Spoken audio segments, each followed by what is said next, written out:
మొత్తం human chromosomes 23 pairs ఉంటాయి. అందులో 22 ఆటోజోములు, 1 పేరు సెక్స్ క్రోమోజోమ్స్ ఉంటాయి.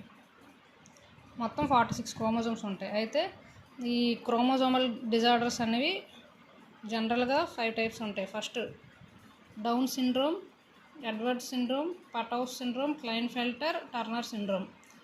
ఇవి ఏంటంటే క్రోమోజోమ్స్లో ఏమైనా అబ్నార్మల్గా ఉంటే వచ్చే డిజార్డర్స్ ఇవి.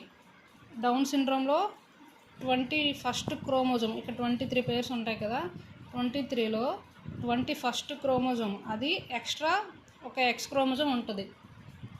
సో దానివల్ల ఇక్కడ మొత్తం ఎన్ని అవుతాయి అప్పుడు క్రోమోజోమ్స్ 47 అవుతాయి, 46 ఉండాల్సినవి. ఇది సెక్స్ క్రోమోజోమ్ ఇందులో ఇన్వాల్వ్ అవ్వదు కాబట్టి ఆటోజోమల్. ఇది ఇక డిజార్డర్ దేనికి వచ్చిందంటే నార్మల్ క్రోమోజోమ్స్కి వచ్చింది కాబట్టి ఇది ఆటోసోమల్.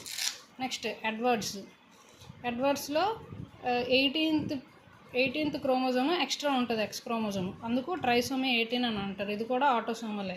నెక్స్ట్ పటౌస్, ఇది 13th క్రోమోజోమ్ ఒకటి ఎక్స్ట్రా ఉంటుంది, ఎక్స్ క్రోమోజోమ్. ఇక్కడ కూడా 47 ఉంటాయి, ఇక్కడ 47, ఇక్కడ 47. ఈ 3 ఆటోజోమల్ డిజార్డర్స్. ఇవి ఎవరికైనా రావచ్చు, మేలు ఫీమేల్ ఎవరికైనా రావచ్చు. ఇక్కడ క్లైన్ఫెల్టర్, ఇది మోస్ట్లీ మేల్స్కి ఎక్కువ వస్తుంది. అంటే ఇది మేల్స్లోనే వస్తుంది ఈ డిసీజు. ఇక్కడ ఏంటంటే ఒక జనరల్గా మేల్స్కి సెక్స్ క్రోమోజోమ్స్ ఎలా ఉంటాయంటే ఒకటి ఎక్స్ ఒకటి వై ఉంటుంది, కానీ ఇక్కడ ఒకటి ఎక్స్ట్రా ఎక్స్ ఉండడం వల్ల ఫిమేల్ క్యారెక్టర్స్ వస్తాయి. అది ఆలోజోమల్ డిజార్డర్.